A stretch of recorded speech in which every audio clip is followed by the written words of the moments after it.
much for hosting us here at the Guide Dogs of America headquarters. And we really have the honor and privilege today of dedicating a bench in honor of our colleague, Vic McMullen. And Vic was our Senior Vice President for Boeing Operations, really the most important operating job we had at Spirit. And he had a very long career, first at Boeing and then at Spirit. And he probably did every operation job in the factory. Starting off as a mechanic on the floor, working his way up through frontline manager and then director, ultimately to Senior Vice President. And he worked on both the commercial side and the military side. In fact, early in his career, he was involved with the Air Force One. He was one of the people who did a lot of the renovations and the modifications for that program. He then went into the commercial world and worked on literally every single program in the Boeing world, and really became an expert at all of those. And I would say was probably the best known and most respected operations person in the Boeing environment. So if you think about not just Boeing itself, but all the suppliers, Vic was very well known.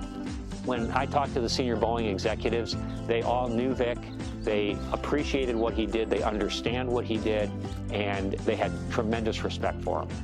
At the same time, I would say Vic was a very inspirational leader. He led literally thousands of people. There were 10,000 people just in the Wichita area alone. And he was their leader, and he was somebody that they could talk to, that they knew he understood what they did, and he had their interests at heart. And he always made sure that their voices were heard. And he listened to them. He was on the floor every day by 6 a.m., walking the floor, talking to people, understanding what was next. And that was what was really so remarkable about Vic, is he really had an understanding of what workers had to face every day, what they had to do, and what their mission was.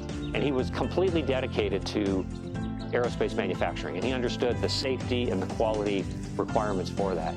I'd say the other thing that was really so remarkable about Vic is just had a huge heart and really wanted to give back to the community. And so he was our most active executive in terms of our community activities. We have a Good Neighbors Fund, and Vic was really the person always leading the charge, particularly for the Salvation Army. That was probably one of the things that was very near and dear to his heart. Every year, we would have a big event to raise money and to get everybody engaged. Probably the most well-known was our Run for the Toys, which we've done for about the last 5 years, and involves a big motorcycle rally. And we've had up to 250 during COVID times. We've had to cut it back a little bit, but we get people on their motorcycles and we ride through the campus, collecting money, collecting toys for children, and really just showing a lot of commitment to the community. And the major from the Salvation Army would always talk very appreciatively for what Vic would do. And that really gets back to where we are today, is Guide Dogs. Guide Dogs is another organization that's dedicated to helping people who are visually impaired or who have had some sort of traumatic stress in the service or in something else that's really impacted their lives. And Vic got to know the Guide Dogs of America very well through his relationship with the union, the IAM, and he was always a very strong proponent of it. Every year we would come out to the Guide Dog event in Las Vegas. He would take part in it, but throughout the year, whether it was the bowling activity or our golf tournament, he was helping to raise money for the organization. And he had such a tight bond with the IAM. Mark, you and Ricky and Bob and the whole team, there was a lot of mutual respect. We had tough discussions over the years as we negotiated some complex contracts in our industry, but because of that mutual respect, we always got it done. Even, the most recent contract that we did in the height of COVID, when we were probably in our worst crisis ever, came to you, Mark, and Vic was really, in the process of helping that to open the contract and renegotiate it, and that was a big deal. But I think the Guide Dogs was always something that was near and dear to Vic, and so he really appreciated the mission, and really, I think, was an advocate for what you are trying to do. So here, I know he came out to this site a few times.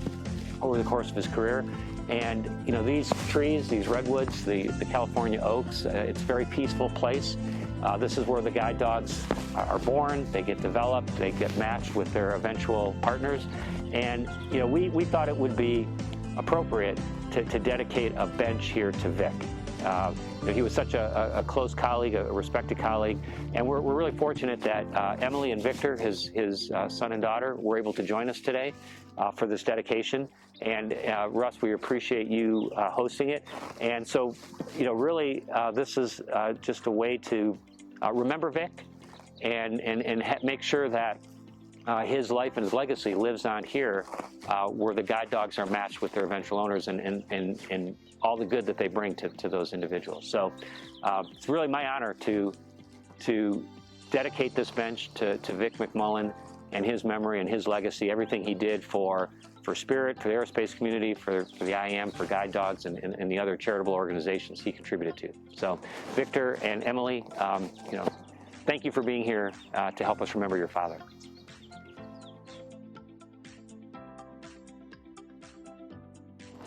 I know Ricky and I both worked with Vic a lot last several years, and Justin, like I said up there, couldn't have had better representatives to work with. You know, what employer, what management gives a good contract like that in the midst of 2,500 people getting layoff notices? But I went to that table, and I'll take that contract anytime in good times. That was about him caring, and Justin and you, caring about the people out there on the shop floor and the families that depended on the wages and good health care and the pension plan. And I know he had a lot of say in making sure that happened. We could always go to him with what a problem was, and he'd help us find the right solution. I just always had the utmost of respect for him. That here's a guy that came out of the tools to the top, like you said, the top management position on the operations side of the house. He's a friend. I not only knew Vic for a few years, but I knew shortly that your dad was a man of character, and what he said and what he was going to live by. And it was a pleasure to work with him, and he had the workers' interest at heart, and you can tell that, and that means a lot to us and our members. So he's been missed very much.